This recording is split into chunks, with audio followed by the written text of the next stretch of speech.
Florida State and Mike Norvell have been super busy in the transfer portal with a lot of attrition happening to Florida State's roster, losing some guys to the transfer portal, with Florida State now having to make some big moves both offensively and defensively. Sticking with the offense, though, for this video, Florida State in contention here for a former FSU tight end commit and current, well, now past, I should say, UCF tight end Randy Pitman. This relationship goes all the way back to April of 2021 when Randy Pitman committed to Florida State. He stayed committed until June of 2022. He has good, strong ties with Mike Norvell. And as we know, being down at UCF and the ties there in relationship with Gus Malzahn, you start to connect the dots here. And this is where Florida State is probably in some pretty strong contention to bring in this tight end to its room. Right now, Florida State, as we know, have a handful of tight ends that have entered the transfer portal, and including a veteran guy that will be moving on from the program with Kyle Morlock. Jackson West, Brian Courtney, and Jarrell Powers have all three entered the transfer portal. There are only two tight ends right now on scholarship on this roster heading into 2025, and that's Landon Thomas and Amari Williams. Those two playmaking tight ends really saw a big kind of surge in the, I'd say, early parts of their career, where Florida State wasn't expecting to see them much this last season. But with how the season went, when you go 2-10,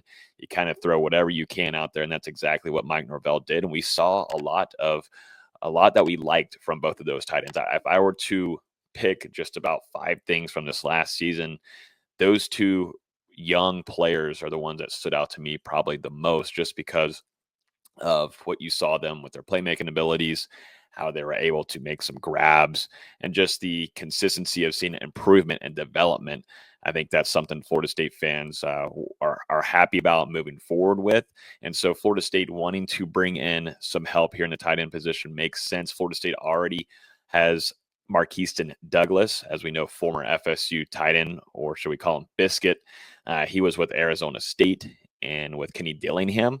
Now he comes back to Florida State. He is more of your primary blocking tight end. Randy Pitman, I would say, has more of that kind of talent too as well, but he does have some pass catching abilities too. Let's go to his stats in 2024 at UCF. He had 32 receptions, 416 yards, and 2 touchdowns. He played in 12 games, starting 10 of them, and had 747 offensive snaps, which was 5th most on the team. He had a PFF blocking grade of 72.2, which would have been higher than any FSU tight end in this last season.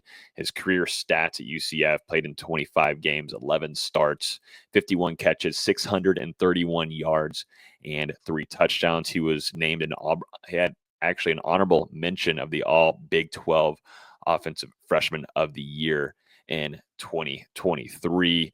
Like I said, has a ton of ties here with Florida State, where it makes sense, where Florida State is interested and wanting him to come in for a visit. He has ties with Mike Norvell, of course, Gus Malzahn, Florida State's new offensive coordinator, and also too with Chris Thompson, Florida State's tight ends coach. And it would just make sense because you're coming in, you're getting into the same system here under your former coach. Just makes things a lot more smoother here, where Florida State's probably in a good spot to land Pitman. Pitman's also considering a couple of other schools, including Arizona State and Kenny Dillingham, and also Virginia Tech. Florida State, though, has already made some additional offers too in the tight end room, with Terrence Carter from Louisiana and Jaden Platt from Texas A&M. Pitman will have 2 years of eligibility remaining.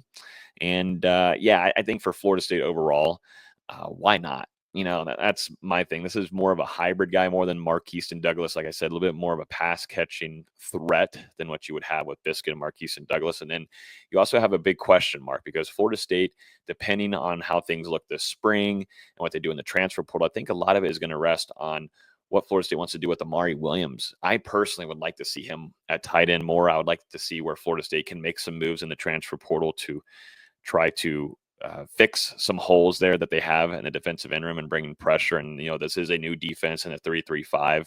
I would like to see Amari Williams stay in this tight end room because he has that playmaking ability that you would like to have on the offensive side. And I think he'd be a good threat on Saturdays with him in that tight end position. But let's say if Amari Williams does go over to defensive end, then things get a little bit more open to where you do need to grab some more tight ends. And this is exactly where Randy Pitman makes sense to land in Tallahassee.